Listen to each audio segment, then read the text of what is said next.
자, 이 예언을 마친 다음에 발람은 발락과 헤어져서 자기 고향을 향해서 나아갔다고 25절은 이야기하고 있습니다.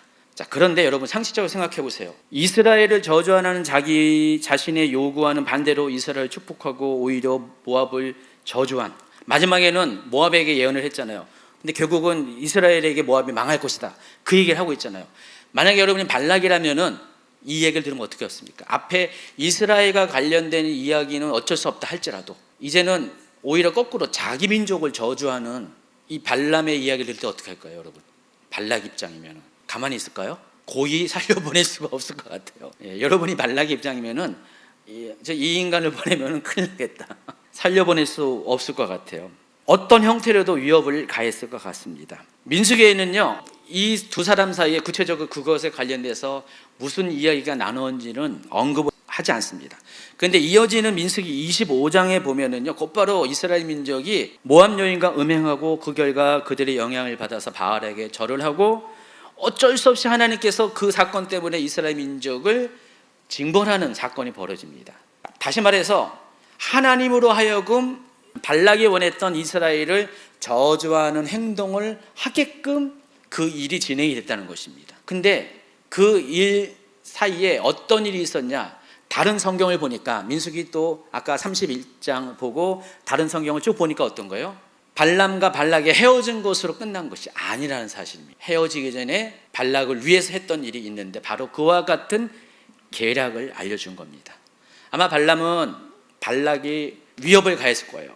이스라엘 저주하는 것이 아니고 축복을 하고 오히려 거꾸로 모압을 저주하는 것에 발락이 너무나 화가 나가지고 아마 지금 당장이라도 발람을 죽이려고 어떤 액션을 취했을 가능성이 많이 있습니다. 그때 발람은 자기가 살고자 방법을 가르쳐 줬을 거예요. 그게 바로 25장의 그 일이라는 것입니다.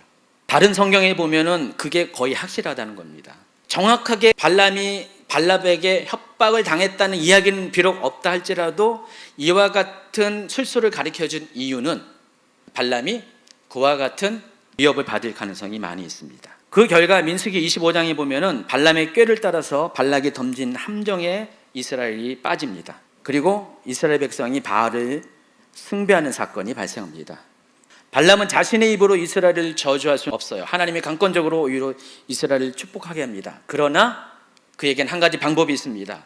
하나님이 싫어하는 것이 무엇인지를 알고 하나님도 하나님의 방식대로 결국은 하나님이 싫어하는 일을 행하는 이스라엘 민족을 저주할 수밖에 없다라는 생각을 하게 됐습니다. 그게 바로 이스라엘 하여금 우상 숭배를 하게 하는 것입니다. 하나님이 그들을 진노할 수밖에 없는 상황을 만들어 버렸다는 것입니다. 25장 1절부터 3절. 이스라엘이 시딤에 머물러 있더니 그 백성이 모압 여자들과 음행하기를 시작하니라. 그 여자들이 자기 신들에게 제사할 때 이스라엘 백성을 청하며 백성이 먹고 그들의 신들에게 절함으로 이스라엘이 바알볼에게 가담한지라. 여호와께서 이스라엘에게 진노하시니라. 이처럼 마귀는 정면 승부에서 하나님을 이길 수 없는 상황이 되면은 항상 뒤와 옆을 공격해 옵니다. 정면 승부에서는 지금 발람과 발락이 하나님 앞에 승리할 수 없었어요. 그런데 지금 측면을 이용해서 하나님의 백성을 공격합니다. 자기는 자기 입술로 이스라엘을 저주하지 않았지만은 그러나 이스라엘 스스로 죄악에 빠지게 만듦으로 저주받는 길을 열어놓았던 것입니다. 유다서에서 가인과 고라와 더불어서 이 발람이 언급되는 이유가 바로 여기 있어요. 바로 이게 사탄의 전형적인 책략이거든요. 사탄은 이와 같은 방식으로 믿는 자들을 유혹하고 넘어지게 한다는 것입니다. 이 사건으로 인해서 이스라엘 민족은 하나님의 진노를 받아서 24,000명이 전염병으로 사망하게 됩니다. 그때 아론의 손자 비느하스가, 엘레아살의 아들 비느하스가 이 상황을, 이 고리를 끊어내는 용감한 행동을 합니다. 자, 그게 25장 7절부터 9절까지 나와 있습니다. 제사장 아론의 손자 엘르아살의 아들 비느하스가 보고 회중 가운데서 일어나 손에 창을 들고 그 이스라엘 남자를 따라 그의 막사에 들어가 이스라엘 남자와 그 여인의 배를 꿰뚫어서 두 사람을 죽이니 연병이 이스라엘 자손에게서 그쳤더라. 그 연병으로 죽은 자가 24,000명이었더라. 바알 숭배 사건 실건 이스는 하나님은 이 고리를 끊게 한 아론의 손자 엘레아살의 아들 비느하스를 구별시킵니다. 그래서 그와 약속을 합니다. 25장 12절에 보니까 그러므로 말하라 내가 그에게 내 평화의 언약을 주리라. 자, 그 평화의 언약의 내용이 뭔지 아십니까? 영원한 제사장의 직분을 허락을 하십니다. 그래서 아론의 가문은 이 비느하스의 행동으로 인해서 하나님 앞에 정말 선하게 지켰습니다. 좋은 의미에서 구별되었고요. 여러분, 다윗의 행동으로 인하여서 다윗의 후손이 계속해서 왕의 후손으로 계속 존속한 것처럼 지금 비느하스의 이 행동으로 인해서 이 아론의 후손이 계속해서 이스라엘 가운데 제사장의 역할을 하게 되었다는 것입니다. 지금 그 얘기를 하고 있는 거예요. 자, 우리가 이걸 보면서 이 발람의 그 행위와 이 비느하스의 행위를 대입해 볼 수가 있는 거예요. 하나님께서 비느하스의 행위를 이렇게 크게 본 이유가 상대적으로 발람의 행위가 크게 악했기 때문에 그런 거예요. 어쩌면 그 발람으로 인해서 이스라엘이 정말 하나님의 저주를 받아가지고 모든 사람들이 전염병으로 다 죽을 수가 있어요. 그러면 하나님의 뜻이 완전히 계획이 무너지게 되잖아요. 그리고 그 역할을 불을 지르는 게 바로 발람이었잖아요. 그래서 발람이 굉장히 악한 사단적인 책략의 그런 샘플로 교훈으로 등장한 겁니다.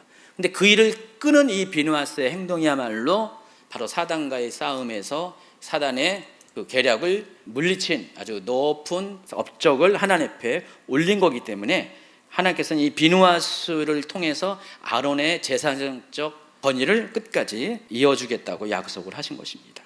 근데 재미있는 건요, 사사기에 보면은요, 여러분 사사기에 보면은 미가라는 사람이 있는데 이 사람이 어머니의 눈을 쳐가지고 그것 때문에 결과적으로 자기 집에 신당을 세우고 또 자기 가정을 위한 제사장을 고용하는 사건이 있습니다.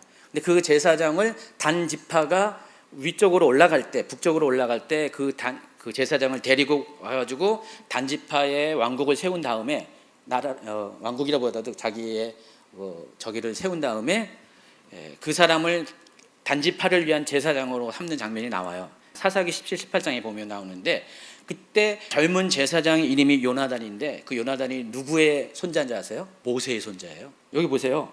제가 딴 얘기하는 게 아니라 성경 얘기하는 거예요. 사사기 18장 30절. 단자손이 자기를 위하여 그 새긴 신상을 세웠고 모세의 손자여 게르솜의 아들인 요나단과 그의 자손은 단지파의 제사장이 되어 그 땅 백성이 사로잡히는 날까지 이르렀더라.